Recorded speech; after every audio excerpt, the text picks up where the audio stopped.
Welcome to a new season of the Collective Perspective podcast. As we dive into this season, we're focusing on the pivotal upcoming election. Widely considered as one of the most important of our lifetime. Join us on this journey as we navigate through diverse perspectives, dissect key issues, and explore the profound impact on our shared future. Get ready for insightful discussions and thought-provoking insights. Welcome to the Collective Perspective Podcast, Season 3. Hey, everybody. Welcome back to the Collective Perspective Podcast. This is Jeff, and I have my buddy Travis. What's up, everybody? Jawad. Hey, how everybody doing? And we have back with us Mr. John Green, the CEO of Operation Barnabas.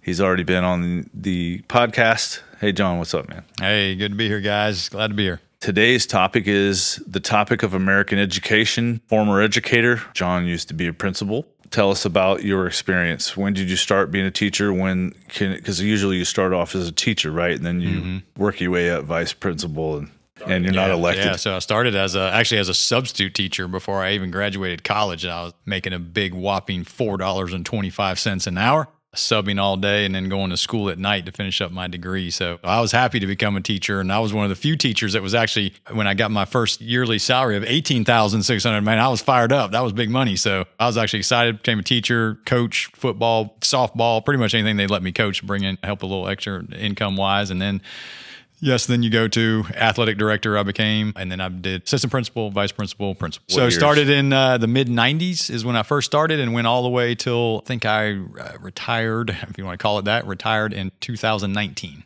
I know you're not that old, but that seemed like maybe a 1980s Well, salary. if you think about when we came into the military, my starting salary as an E3, I think, was probably maybe $14,000-$15,000 a year, if that. There was a lot of still single income families. Wow. Yeah. That's incredible. How times have changed. Yes. Where almost every adult in your household has to work. In the last 30 years. That's a pretty vast experience in education, and you retired. What was your decision to 2017 retire? was the Parkland shooting. Obviously, that changed everything in the state of Florida, and within months, so that was February of 2017, and within 1 month, they passed the Aaron Feist Guardian Law. Bradford County, where I was the principal at, was the first county to sign up for the Guardian program, and I was one of 13 in the original class, first principal, in the state of Florida to go through that and be armed on a school campus legally. Did that for a couple years, and then in 2019, I had a 12-year-old student, 7th grader, commit suicide, and it just kind of, in me, it created kind of a crisis in my mind, heart, that we lived in a world where we were having to arm principals and educators, and then we had children that are taking their own lives, and it really pushed me to want to do more, to make a difference, and working with young people, working with veterans, working with anybody, because I remember standing with one of my coaches who was also a guardian, and he looked at me one day, we were watching the kids kind of do their thing out there between classes, and he said, "Man, we trained with the SWAT team not to protect this campus against Taliban or Hamas or some, we might have to shoot one of these kids, man." And I remember looking at him like, dude, that's dark, man. Like, what are you talking about? But then I'm realizing it's true. It made me realize, like, dude, we live in a messed up world when our schools are now combat zones and we're having to arm our educators to protect them. And I wanted to make a difference. I wanted to do more. You briefly discussed your career path. How did your role as a teacher evolve over the years? I was one of the guys that I loved education. I'm a teacher at heart. That's what I want to do. I think that's what God made me to do, and I just loved it. I loved teaching, so I was willing to do anything the school asked me to do. So I was that guy that the principal loved having on staff, because I would coach girls golf just like I coached varsity football. Didn't make any difference to me. I wanted to get in there and jump in there. So I think I ran a at-risk computer lab for 3 years. These were dropout prevention, trying to prevent kids from going down that pipeline. I taught English, I taught math, so I was one of those weird dudes that had both sides of my brain working, so I taught both those subjects. I was just, like I said, willing to jump in and help. I just loved it. I still love it. I still love teaching and working with kids. Teaching was kind of what I always wanted to do, and coaching, I also felt led as I went through and became the athletic director position opened up. That was amazing because I got to work with sports, and I got to work with kids and coach and kind of do that full time. And so I loved sports, and that was just another great opportunity. And then kind of that you start to get into your 30s and gain some wisdom and experience. And it was natural to say, hey, I want to lead at an even higher level and be able to lead not just the athletic side, but also the academic side and have a say in those kind of things. Got my master's degree, went back and got that from the University of North Florida in educational leadership. Got my principal certification, and like I said, became principal at 2 different schools and loved it. I really did. I heard something now. I don't think it's false, but you don't need a college degree to teach in schools anymore. Is that true? It's getting very challenging, and it's funny how pendulums always swings back and forth, because as I was coming up, they were actually tightening the rules on teaching and who could teach and what you could teach. And now it has swung back all the way the other direction, where it's really, there are some think if you have a military background, they will waive that. And it's because of the teacher shortage. They're really just trying. I love teaching kids, man. Gavin's first soccer coach when I was in the military, coach child soccer. Great, man. Like, they're just sponges, and it's just so exciting to see them succeed or fail. In line with that struggle, are there any other specific struggles that administrators might face that limit their ability to either hire the right person or even have a big enough pool of people to select from? Yes. So it is, and I say this, that as much as I loved being a principal, it is, I believe, in the school system, the most challenging job, because you are the lightning rod for you're getting it from parents, you're getting it from students, you're getting it from the school board and the county office, and you're just kind of the lightning rod for all that. And so you're on the ground, your boots on the ground, you're in that school, you know what the needs are of that community, and yet you are handcuffed by what you can do by, again, county office, district, the bureaucracy is just massive. It's just unbelievable. The ESE world and how that's just blown up into a massive bureaucracy, and all the paperwork that just is killing educators, the unions, the pay structure. Like it can be overwhelming. It really can. Yeah, I wouldn't have thought about like a pay structure or the unions being a huge barrier to administrators. If you don't love it, if you're not, it is driving many, many good people from the profession. That when you think about it, I think it was Lee Iacocca that said that in a truly great society, you think about it, teachers and educators should be the best of the best. That's who's training the next generation. That's who's coming up. And that's not what's happening right now because of, again, all the factors I talked about. And there's more. Those are just some of the ones that I... Would you ever consider going back to school? My wife asked me that. She's an active vice principal in the public school system, and she asked me that. We talk about that. Based on the things that I had to face 10 years ago, 15 years ago, like I don't think I could. I think I would I think I would be so frustrated with not being able to... It was hard then to do the things I needed to do. Now it's almost impossible. So I don't know if I could. What were those types of things? Well, just like the needs of your school. So hiring, firing, being able to get the right people in the right positions. Any good leader, if you're running a business, if you're running a church, if you're running anything, it's not about just firing people. It's not just about hiring people. It's about getting people in the right spots. That was a challenge because of, again, union rules, different things that you had to, again, the bureaucracy and the school boards and all the different things that they kind of put on these principals. And so you couldn't just move a teacher to another subject area or move a teacher to another area where maybe they're, I'll give you an example, a teacher that was very mild-mannered, very kind of low-key, and in the middle school world, you're going to get eaten alive. They're like little sharks, man. They're going to eat you up. And so I remember just talking to this gentleman and saying, like, man, have you ever thought about teaching like autistic kids? Have you ever thought about going into the ESE world? Because you have such a loving spirit. You have such a kind, peaceful spirit. And that's what those kids need. And he's like, nah, I never thought about it. And so we moved him into the autistic unit, and it was like a hand in a glove, man. Like, it was a perfect fit for him. He was the perfect teacher for that. But when he was in the regular classroom, they were just eating him alive, and he was miserable, and the kids were miserable. And so making those strategic moves that are best for the kids and best for the school it was difficult and challenging then, but now, like I said, it's becoming almost impossible. So how does policy at the state level and the federal level impact the day-to-day procedures in school? So I don't know who said it. Somebody said it was Mark Twain. I don't know why Mark Twain would say it, but I just remember somebody telling me one time. Mark Twain said everything. Yeah. He said, whoever this was said, the farther the decision gets away from the school, usually the dumber it is. People in Washington, D.C. have no idea what's going on in Orange Park, Florida. There's no way. It's not a knock on them. I'm not being ugly. I'm just being real, man. Like, I don't know what's going on up there. I don't know what's going on in Pennsylvania. like I don't the know Board of community. Education wise. It's just like I said, the farther, and it just makes sense, not even education, the farther you are away from a decision-making process or whatever, the harder it's going to be because you don't know the needs of that community. Do they really restrain you that much, the federal level? 100%. I mean, I can see the state level. Like, they've come across a lot of, they're banning books in schools. What can you say about that? I know you've been out of the game for a little bit, but I know you know about it. Yeah, I mean, no, like I said, my wife's very actively in it. My father-in-law was a superintendent of schools. We were all... What books are they banning? The book banning thing is one of these crazy things that they're not actually banning books. What happened is that you had books that never... Regardless of whether you're a Democrat, Republican, regardless of your race, regardless of your background, there are certain books that shouldn't be in elementary schools. That's just common sense. It's not a policy thing. It's just common sense, man. There are certain books that we should let little kids be little kids, man. Be little kids. And so there were certain books that shouldn't have been in there that got in there, and so there became this kind of movement to get them out. But then you start getting all these other groups coming in from both sides. And, well, I want that book out. Now I want this book out. I want that book out. And so you open that can of worms because you let those books in the first place. And so now everybody's looking at these books like To Kill a Mockingbird.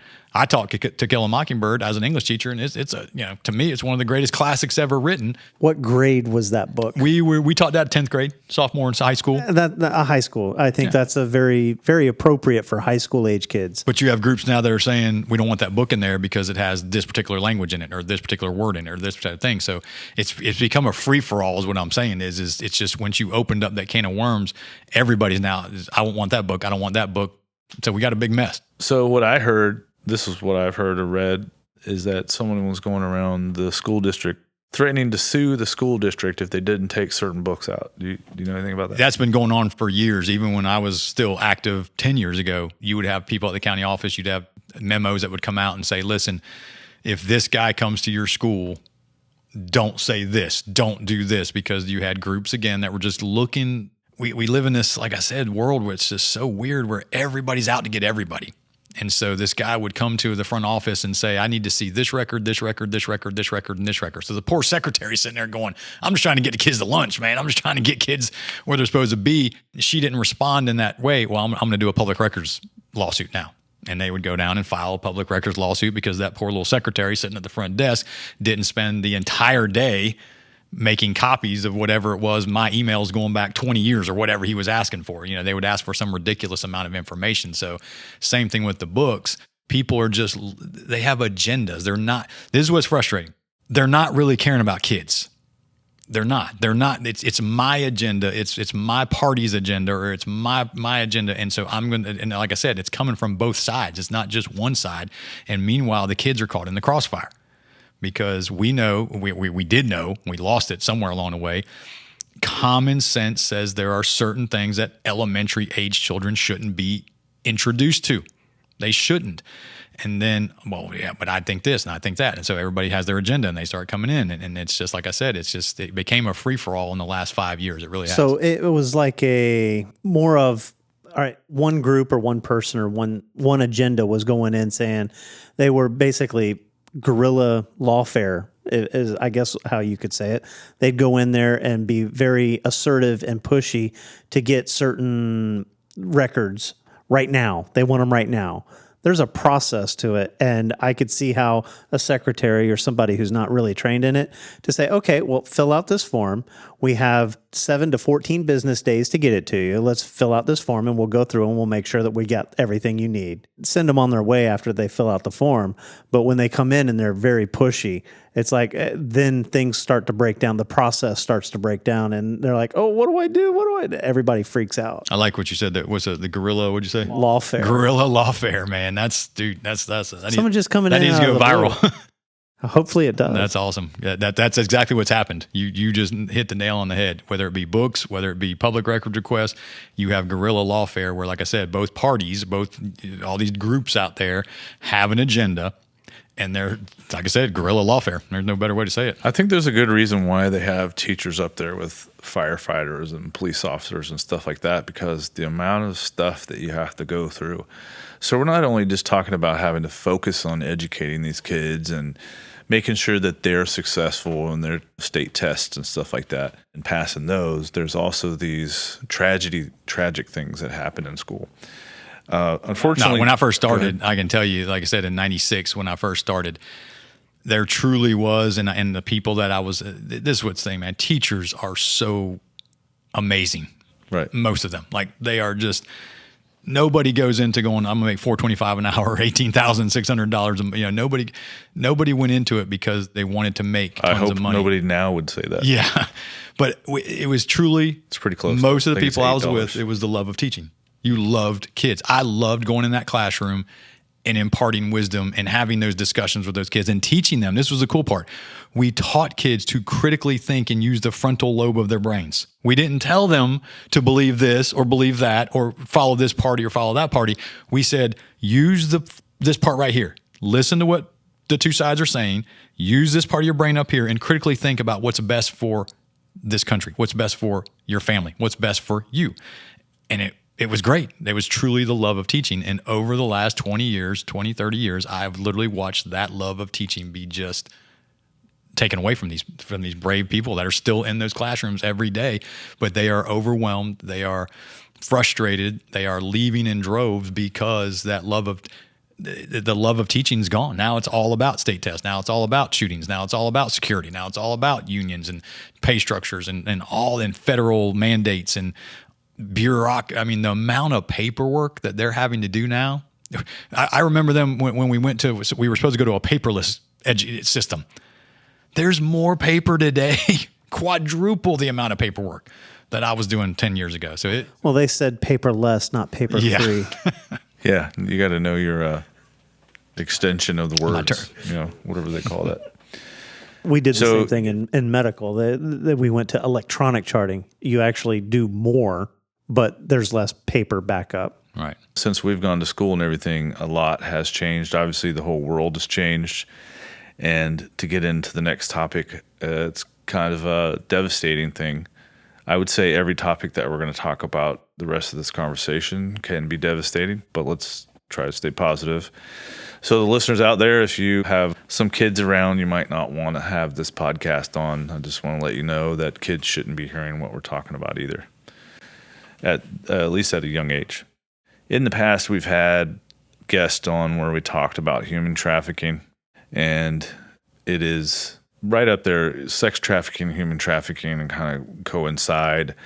And unfortunately, there's been news reports in Central Florida, Tampa, and stuff where principals are involved in a ring of human and sex trafficking. It's kind of a horrific thing that an educator would stoop to that level. Yeah, we can't speak for their motives and why they get into something like that. The human sex trafficking, human trafficking. What did we say about a year or two ago when we touched on that subject? I think it's like a $90 billion a year industry. The NFL is $9 billion a year. Sex trafficking is $99 billion. There's a lot of influence in it. How can schools identify and supporting victims of trafficking? You guys were just talking about the trafficking and these principles and the trying. I don't think any of us can even try to understand the mind of evil. That's what it is. There's no other word for it. It's not a bad thing. It's evil. It's an evil thing. It's one of those things like, what? Yeah, it's just evil. But what, are you kidding me? But I would say, I always say this because obviously I work in the church world too, and we've seen scandal after scandal in churches across the globe. And this is what I always say. A pastor friend of mine and I would sit down and talk, and he would say, man, I can't believe here's another one, here's another one, here's another one. And I always say the same thing. It doesn't shock me that there's wolves, because there's always been wolves. What's shocking to me is, where are the shepherds? Right. Where are the shepherds? Because wolves they can try to hide, and they may get away with that for a period of time, but eventually a wolf always acts like a wolf. My passion is that I get fired up is okay, there's wolves. There's these bad guys doing bad things. Where are the shepherds? Because in almost every one of those cases, People knew ahead of time. They knew something was going. They knew something wasn't right. They might, like I said, these guys may be sneaky for a while, but eventually you slip up. Eventually, your true colors come out, Patterns. and We're talking about patterns again. absolutely at that point in time. That's when the shepherd has to take. You got to take action. You got to take action. There's a saying that goes along with that too. You can make up as many laws if you like. Evil doesn't obey laws. No. Not right. Within the school, I see the patterns. That's how you would identify them. What is being done to support either victims or supporting families that have been victimized by this? Or even educating the kids on like, hey, if somebody says come over my house, or is that part of some school education? They have a lot in public education today. They have a lot of what's called social emotional, SEL, social emotional learning, things like that. And some of it's really good. Some of it's not so good. But here's what I would tell educators today and tell people is for me, the biggest key was relationships. And I'll give you an example of what I'm talking about, to how we can support these kids that are going through these horrific things. We had SROs on our campus. These were school resource officers. And I remember there was a big controversy because of budgeting and things like that. They decided to take the SROs off the campus. And I said, guys, that's a huge mistake. And it's not about protecting and having somebody there as a guardian. That's important. But here's the thing that I saw. The SROs that I worked with were really good. And here's what I saw them do. Because they were more than just police officers, and they saw themselves as that. They were protectors. They were shepherds, as I just shared. Right. These guys built relationships with the kids, and they trusted these men. And so when these kids were going through something, or there was something, or another kid knew another kid was going through something, because there was a relationship, they would come to them. They would trust them to say, hey, you might want to talk to Billy. You might want to talk to little Susie because something's going on at home. Something's not right.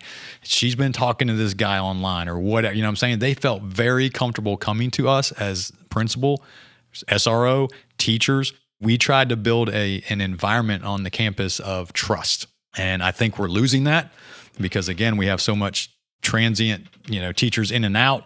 We have school shootings going on. We have all this kind of stuff where we're teaching kids not to trust each other, not to trust the adults on the campus, not to trust they watch the news, they see the media. Well, cops are bad, cops are bad, cops are bad. So I'm not going to go talk to the officer about what's going on. So I think we need to get back to that, to the relational piece of education rather than this bureaucratic thing that it's become. That brings up the topic of homeless kids that go to school. I think it's pretty courageous that they even want to go to school. Being that they don't have anywhere to live. But a lot of them is not just living on the street. They couch to couch, yeah. Different relatives or people that they go to school with. And I know Orange Park High School, because we had Pastor Jake Jodis on here, and we had a discussion about homelessness in general. And one of the things that his church did at the time, and probably maybe still does, but they had a food pantry for the kids. When the school was out during spring break, they would still have breakfast and lunch served there.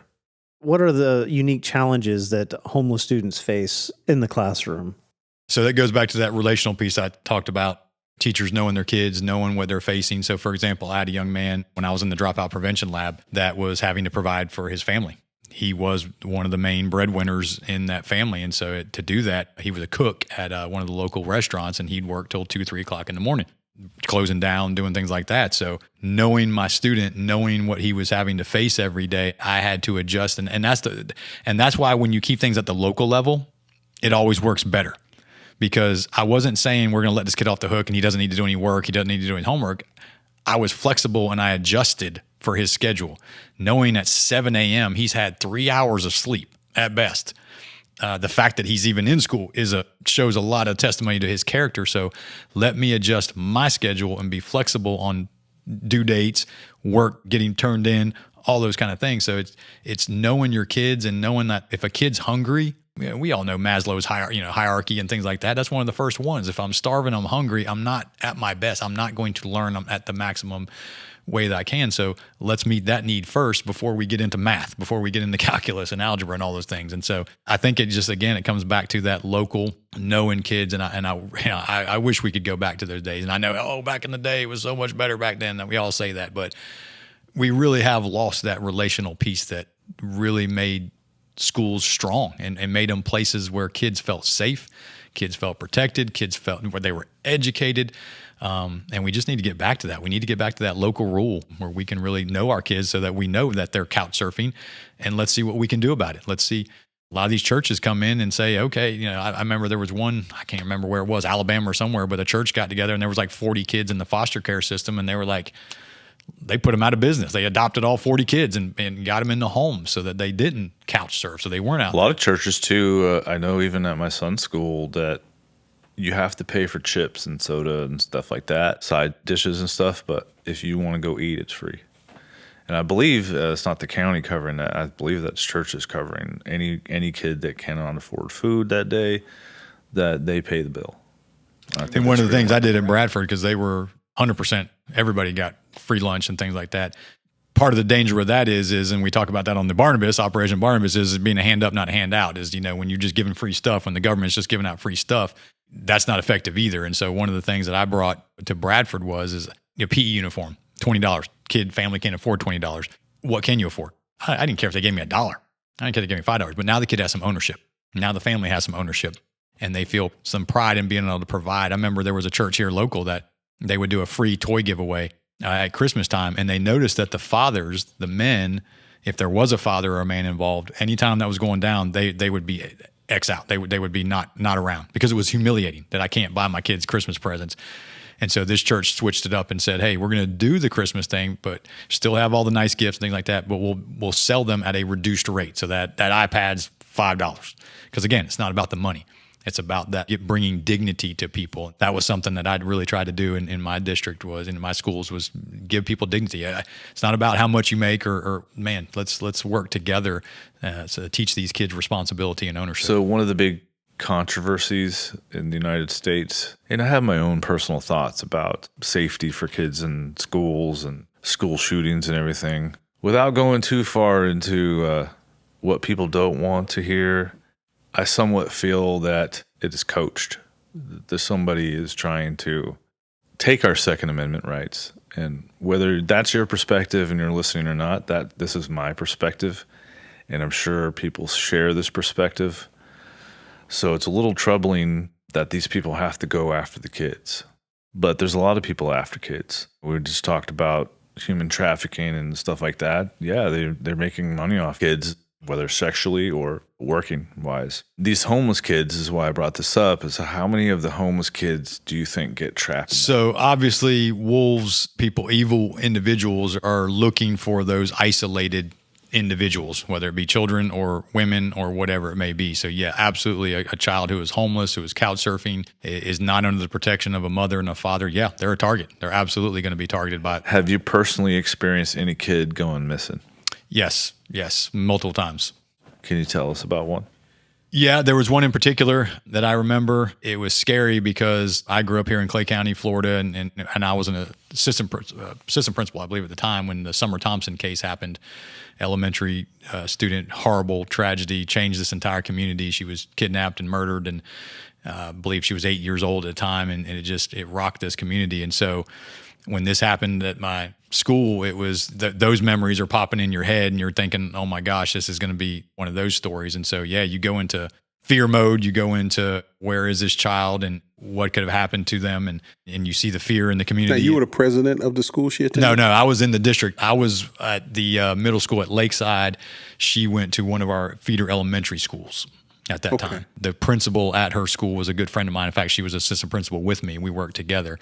And so I was just trying to help her, support her during that time, because as a principal, when that happened, obviously it was just, there's no words. I mean, there's no way to. Devastating. Yeah. So yes, they are vulnerable. Those are vulnerable populations. And I would say that's, again, where we as shepherds, as educators, as parents, as a community, we need to be involved in their lives. That's why mentorship is so passionate. It's such a passion of mine, whether it's veterans or whether it's students, is, man, we need more shepherds.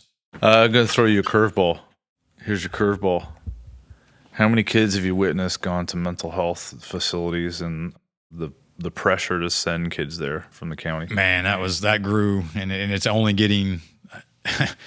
I can just tell you from my educator friends that are in it right now, man, that's almost a daily occurrence now. It was starting to pick up when I was in there getting out in 2019. Baker Acts trying to get them into mental health counseling. It was. I'm sure there's some cases where it's necessary, right? Or no? Yes, 100%, absolutely. Because these students, these kids today are facing things that we didn't have to face when we were in school. I didn't have the internet. I didn't have a phone in my pocket. I didn't have access. Somebody said this the other day that, parents are worried about, I don't want my kids in this particular neighborhood, or this is a bad neighborhood, things like that. And they said, when you put a cell phone in a kid's hand, you've given them access to the most evil things on the planet, on the entire planet, with a click of a button. I think the average age that a boy is exposed to porn now is like 10. It's unbelievable. And it's changing. It's literally, neuroscience is now catching up and are starting to do this research. It's changing their brains. So yes, we're talking dark web stuff too there. Yes. They're not just going porn. They're letting all their information out there. Yeah, they're getting exposed to a lot of, and I wouldn't even consider that adult content. I would say demonic content. Yeah, exactly. I agree. It's crazy. One of the biggest controversies, like I had mentioned, coming up is guns in schools and school shootings. Do you have any safety protocol that's changed over the years for that? What is the protocol now for it? So obviously, like I said, being one of the first guardians in the state of Florida, it changed dramatically because all of a sudden you have 13 educators. I mean, some of the original 13 that went through with me, I think a couple of them were school secretaries. So you have school secretaries, you have football coaches, you have a principal, you have people that were never in a million years thought that we would be going through SWAT, watered down SWAT training. Do the kids know who has weapons or not? No. It was all anonymous. They did some news stories at the time and they blacked out our faces and all that kind of stuff. And they would ask me, why would you do this? Why did you volunteer for this? And this is all I knew. And this is the gun debate. That's a whole nother animal. Here's what I know. Common sense says, if a bad guy is on a campus doing bad things and he is shooting kids, the sooner a good guy gets to him, he can't kill kids anymore. No matter how fast, no matter how small the town is, it's 5 minutes before the cavalry shows up. That's a lot of casualties in that short period of time. I know the campus. I know every nook and cranny. I'm on the campus. I can be there in 30 seconds. That's going to save lives. And we've seen that. Or less. Yeah. And so, we've seen that again happen in real time, unfortunately, but it does save lives. So that part of it, I was for. The gun debate, all that kind of stuff, this is what no one's talking about in the whole gun debate, because everybody wants to talk about take away guns, do this. No one's talking about the breakdown of the homes. No one's talking about the breakdown of the two-parent family. No one's talking about taking the fathers out of the homes. No one's talking about the demonic things that kids are being exposed to on their phones, constantly being bombarded with. Nobody's talking about those things because, again, whether you're Democrat, Republican, that should be 100%. How do we build strong families? How do we protect kids from those demonic forces instead of just saying, hey, take away this gun, take away this gun? Well, I mean, I'm sure we can talk a lot more about gun control and stuff like that. Or is it really called gun control? Whole nother podcast. That's another topic. Yeah. Because guns don't kill people. People kill people. What'd you call guerrilla lawfare? Yeah. I mean, let's face it. Kids should be protected. It's sad that people target kids, but like you said, evil is targeting kids, whether it's in school, out of school, online, especially. On the same kind of topic line there, do you think that on the local level, schools are doing enough, or do they need more guidance from higher up levels, or should it stay in the local? Well, remember the federal government, the further away it is. Yeah, exactly. I would say it needs to get back to that local level, the relational piece, because with all these, and I've actually had a conversation with a school shooter, and one of the things that he shared with me was that, and again, there's no excuse. There's no excuse, zero. But this kid had been bullied and let down by when he just went through, if half of what he said was telling me happened to him was true, it was horrific, the kind of life that he had been exposed to. It's one of those ones where, as an educator, as a parent, as a citizen in this, we care about this community where we live. And so if we have a student that's being exposed to those kind of things and those things are kind of happen to him, it goes back to what I said earlier in the podcast. Where are the shepherds? Where are the people that should have stepped into that young man's life and said enough? So his cry was falling on deaf ears. Absolutely. Pretty sure it has something to do with justice reform, but again, that's another big topic that we're not going to talk about right now. Sure. Yeah. There is the topic of class sizes, and within the class size, I'm just going to condense these two, class size and overcrowding. immigrant children. And I was just listening to a report today that said most schools are 10% down, and some schools across the United States are having to let teachers go because now they have empty classrooms. I think a lot of it is that they either went to virtual school online after the pandemic, or they went to corporate run schools. Homeschool, big one. Homeschools is another big one. Another one is private schools. Another thing too is immigrant children that are migrating to the United States, whether it be legal or illegal. Those kids are harmless. They still innocent. need an education. They're innocent. Yeah. They need an education, and yet the taxpayers are paying for that. And there's language barriers. What experience do you have with immigrant children? I just walked into a classroom not too long ago where the teacher was in tears. Asked her what was wrong and what was going on. And her last period class of the day, I think she said she has 26 non-English speaking students in one class. And most of them Haitian, but she had, then you throw in a Chinese kid and you throw in a Hispanic kid. So you have 3-4 different languages going back and forth. No English, but 3 or 4 different languages. And she's an English speaker only. So now you have like this perfect storm of, again, it's just common sense, guys. And you want to just tell the federal government and the state governments and these bureaucrats, like, I would love for some of these bureaucrats and some of these politicians, you come teach that class. Come on down. Come on down. I'll pay for your plane ticket. Come on down. And you get in front of those 26 kids where you don't speak any of their languages. They don't speak your language, but teach them math. Teach them What English. administrator they have to apply to get into school? Is it not in English? The application is English, The but there's a application's lot. not in There's English. usually they have interpreters sometimes. They have like, Who is their liaison that gets these people into school? so usually every campus has nowadays, again, federal mandates, things that we have. There's ESOL teachers, there's ESOL liaisons that are able, but again, that person might be Haitian, so they can't speak Spanish, they don't speak Chinese, they don't speak anything. You still have this perfect storm of people coming together that, yes, you have some liaisons that can help, but at the end of the day, what we would do is, and again, this was 10 years ago, I know I'm old, but like, first thing we would do is get them on like a Rosetta Stone or some type of language program, because until I could at least have some basic conversational communication with you, I can't really teach you anything. I can't really help you with anything. Is that really the teacher's job to teach them English from ground zero? The regular classroom teachers, no. And some schools have the resources and have the access to be able to have a person that can be like maybe run a lab, an English language lab, things like that, an ESOL teacher, they used to call them.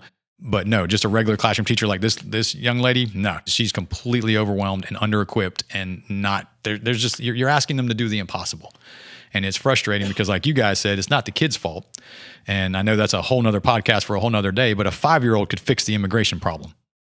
But we have two parties that, like I said, nobody wants to use that frontal part of their brain. Nobody wants to use the frontal lobe of their brain because it's not that difficult to solve that problem. What you're doing is, by both parties not coming together and fixing the problem, you're setting up people, like in this case, educators, for failure. And you're setting the kids up for failure because the kids are frustrated because they're sitting there, they don't know what's going on. So they start misbehaving and they start acting out and they start doing things. So it's a perfect storm of bureaucratic guerrilla lawfare. Through her frustration, how long did it take her to get the help she needed? That's going on right now. This is happening wow. in real time. So there is no wow. help coming right now. There is no. It's hang on for dear life. And So technically, there's no resolve at this time. no. These kids are coming in, like I said, the teachers are under-equipped, they're under-trained, they're under-prepared, and you're asking them to do something that's impossible. And the kids are coming. Whether, like I said, the teacher can't do anything about that. I can't do anything about that. They're there. It's just becoming more and more challenging. And I have a unique perspective because we adopted a young man from Haiti, and we got him into the public school system last year. And he spoke pretty good English. He was not fluent, I would say. And I'm just telling you from a parent perspective, with one kid who was pretty good and also very smart kid. So he picked up learning very quick. The entire year was a challenge because there was miscommunication at times. There was things that we thought this is the way it's supposed to be, or he had to pass this test and this test and this and that and that. And it was different because we didn't communicate well. So I'm just trying to imagine. That's a kid who speaks pretty good English. So I'm just trying to imagine a kid who speaks nothing. Like, what do you even do? Where do you even start? You're literally asking these poor teachers to do the impossible. My 8-year-old had some Hispanic-speaking students only in his class. Whose chair is squeaking like that? Okay. And he was just so sweet. He downloaded a language learning app and started to learn how to learn Spanish. Yeah. So he could talk to her. But I think that's crazy how these kids are just thrown in the middle, and these parents come from wherever they're coming from, like I said, legal or illegal, and they don't have these kids prepared to go to school, or they don't expect to teach them English. And They it goes don't know back to English the themselves. original thing we said in the first part of the podcast, when that's coming from the federal level, because they won't take care of a problem that needs to be taken care of. And so even at the parent level, how do you fault a parent trying to come to a country to better themselves, to better their family selves, coming from the things that my son that I adopted from Haiti, like the stories he would tell. And this was before Haiti. I mean, Haiti's really bad, what's going on down there right now with the gangs taking over. So he was right on the cusp of that when that was getting ready to go down. Like, how do you fault parents for wanting to come here and get their kids to a safer thing? So because there's not an orderly system in place, you've set everybody up to fail. The whole system's set up to fail. So without there being an orderly system there, does that translate to being sorry about that, not having enough resources for those kids that don't speak English? And yeah, are there any other resources that are in place for them, for any student that doesn't speak English as a first language? It's really, like I said, you're asking to do the impossible. Because I've traveled, most of you guys in here, all you guys in here have traveled. Like, I went to Italy last April. Like, we went to this gorgeous little town. I mean, it was just beautiful.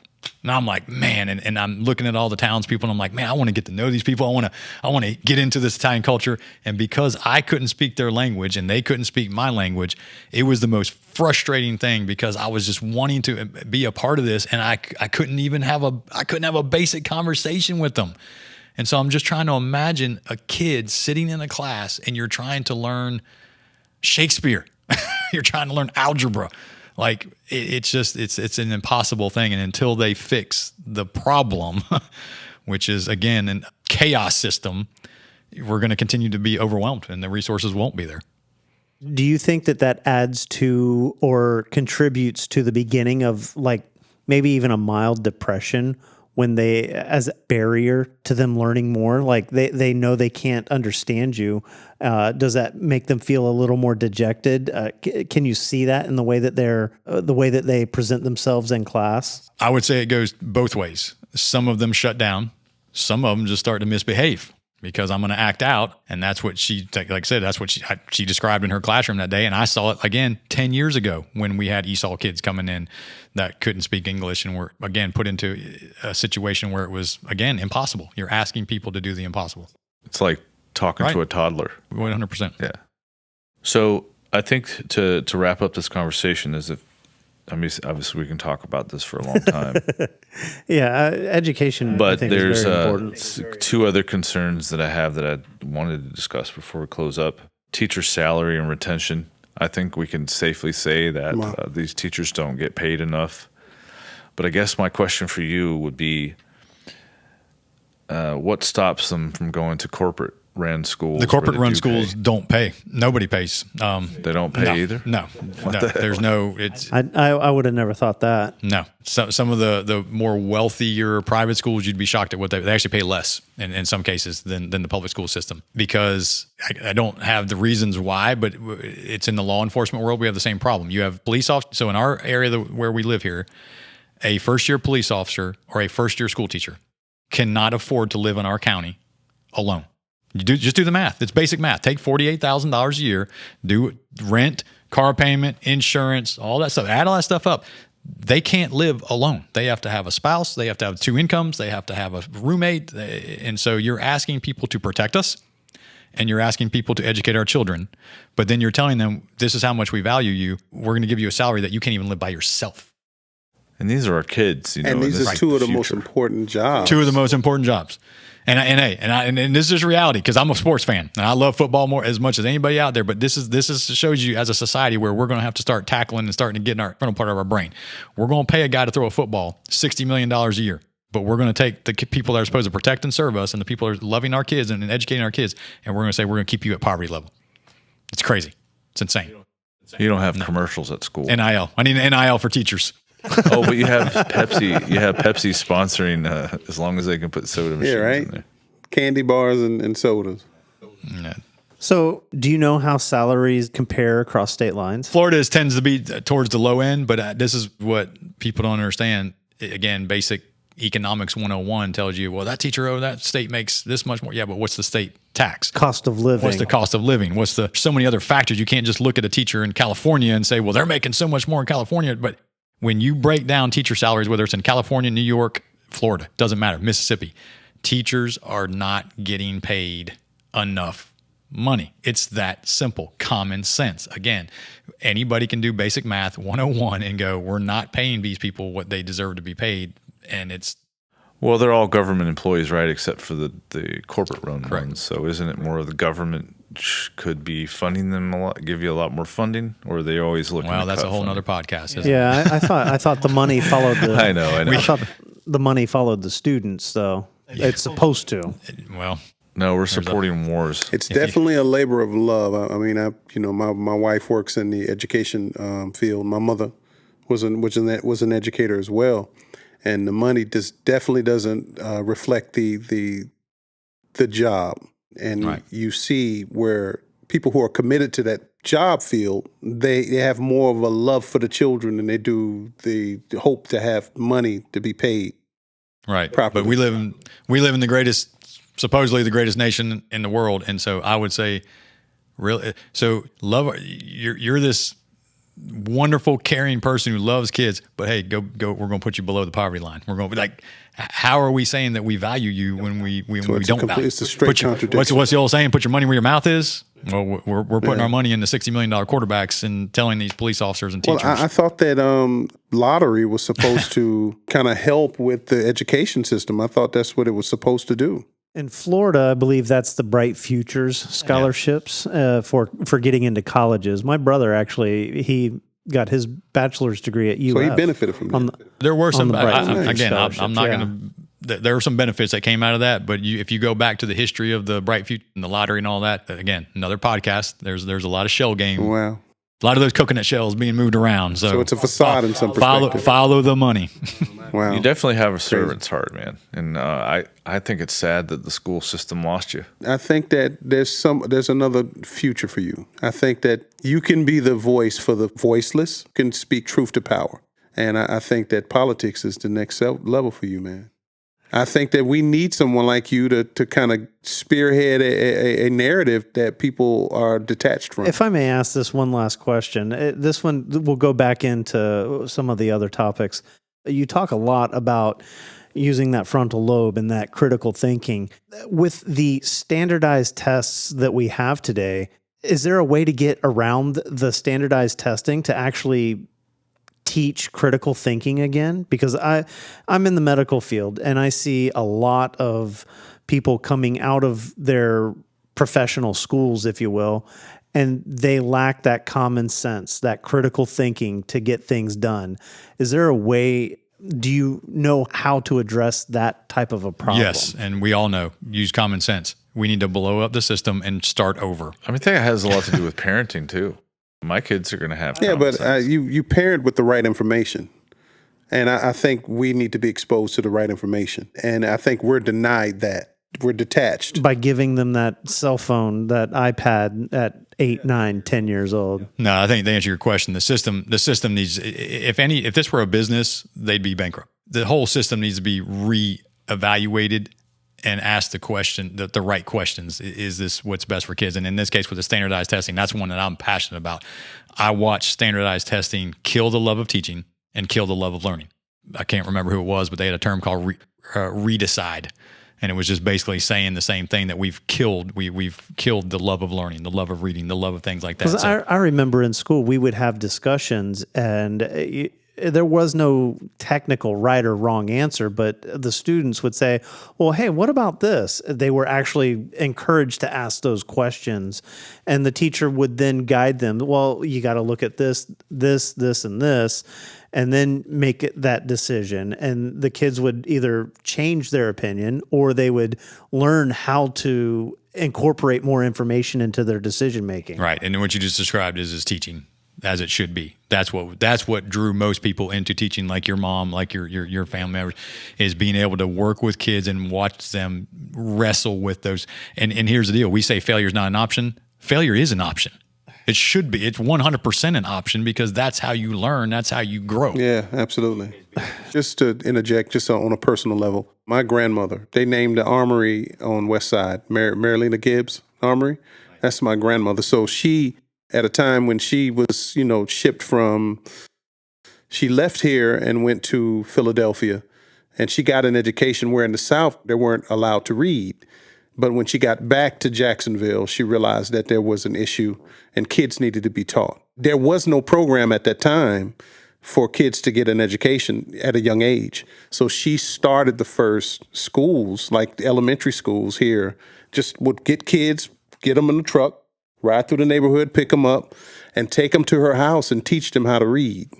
And she was one of the first educators in our neighborhood in Sweetwater. And how many kids benefited from that, man? Oh, man. Think about that. Almost every one How of many them. lives? Just one educator. You think about the investment. You talk about an investment. We go back to teacher salaries and money. Look what the impact was in a community. It was a huge impact. She would feed them lunch and teach them how to read. What's sad is a lot of those people now make decisions to pay teachers more, and they don't. They don't realize that the only reason you got to where you're at is somebody taught you. And it's so important, man. You're the real deal, bro. I think there's a bigger calling for you to walk this thing out with, man. I want to see him go back to school. I want to see him run for office. I want to see him do reform. I want to see him. We're trying, guys. It's Absolutely. I want to see him take. He's the real deal, Operation man. Barnabas. I saw you on the news last night. Yeah. They ran a story about Action Operation News. Barnabas. Yes. Yep. Yep. He's the We're real deal, excited. Chief.